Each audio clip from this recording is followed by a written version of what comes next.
Oh, seriously?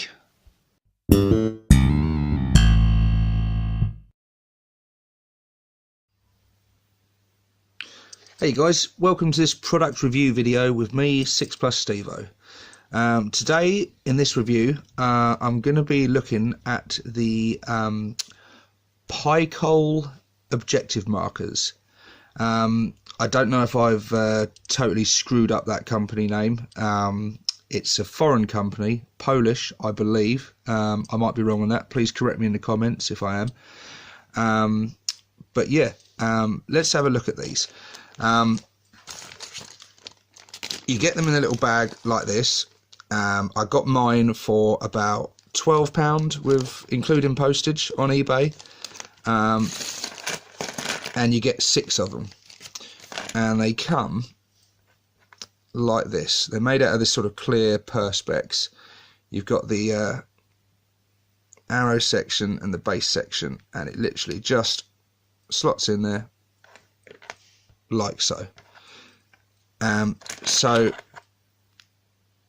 a plus for them straight away is that they're very easy to transport, because once you've finished your game you can pop them back out, flat pack them back into the packet, and they can slip into like the little pocket of your army case or whatever really. And they're really well made actually. Really crisp details on them. The base, I don't know how well you can see it there, but it's sort of got like a sort of a radar scanner kind of look to it. And yeah, they're all numbered as well, as you can see. I don't know if you pick this out on the camera, I really don't know. There you go. So you can see that's got 2 there, and then you can pick out another one. Yeah, there's number 5. So objectives 1 through 6 there. Good old Orky War Boss here. He's just here to show the size comparison. So you can see they're a pretty good size. They're roughly, I would say, equivalent to a 30mm base. But these are fantastic. Pretty good for the price, I would say, as well.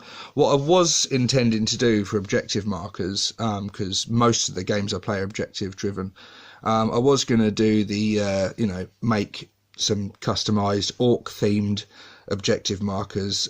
They showed how to do that in the latest chapter approved. Some really good tips in there, and I really did like the idea of doing that.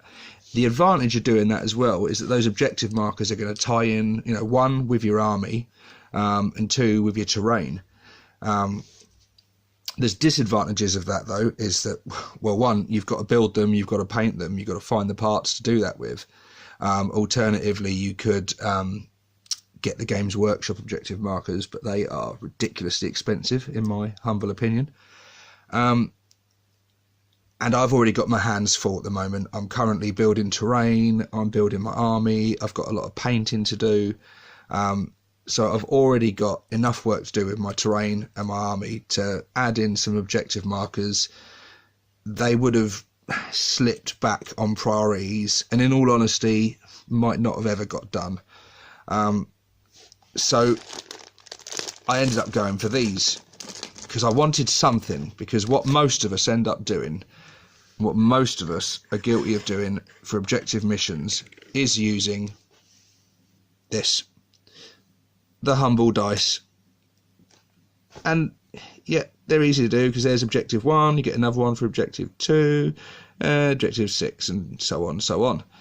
And yeah, they do the job okay. But if you're anything like me, you roll the dice during the game, they scatter near an objective marker, you end up picking it up with the rest of your dice, and then everything's screwed up. You can't remember where the objective marker was, and it's just not good. And also, it just looks a bit crap, let's be honest.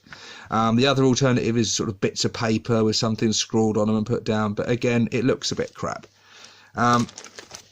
One thing about these objective markers that you could say is a negative, is that they kind of they stand out and they don't really tie in with the terrain, and they don't look like a natural objective. Whereas, I don't know, say you've got something converted like an ammo dump, you know, or like a fuel thing that you know that the armies are fighting over. You know, it looks realistic. It adds to the whole theme of the board, and you know that is great. But the fact that these sort of don't tie in and they do stand out, and they do stand out really well because they're sort of a bright neon green, I really like, because for game purposes, when you're in the middle of the mission and you're trying to remember and keep focused on what objectives you're going for, these really stand out and they're really clear and you can't forget they're there. So your eyes constantly drawn to them and your mind's constantly on, you know, I need to get that objective. And I just think they're fantastic. They worked really well in the games I've used them for since I got them. Like I said, easy to transport. And also, I think for certain armies, they work quite well. I mean, you could imagine for Space Marines that these are sort of like their HUD displays. They got their helmets on with their visors and all the modern capabilities of scanning and, you know, whatnot. So yeah, that could be almost like when you play a computer game and you're playing around, you know, things like Call of Duty or a strategy game or whatever. And the game will say, you know, go here, capture this point, and it'll put the big green arrow pointing down on it. So I think it works quite well. Also, the fact that they're not themed to a particular board or a particular army works well, because currently I only have orcs and I'm, you know, solely focused on the orcs. But in the future, I do plan to expand into other armies. I would like a Necron army again. So these will work, you know, for anything. The company do sell, though, themed ones. I can't remember what ones they've got, but I know they've got a few different Space Marine chapters, possibly some Chaos ones, don't quote me on that. But yeah, and some of them look quite cool. So yeah, Pyrkol. I am totally screwing up the name of that. But what I'll do is I'll leave a link to the company in the description of this video. So if you guys like these and want to get some for yourself, you can go and check them out. But as far as I'm concerned, I love them. I think they're great.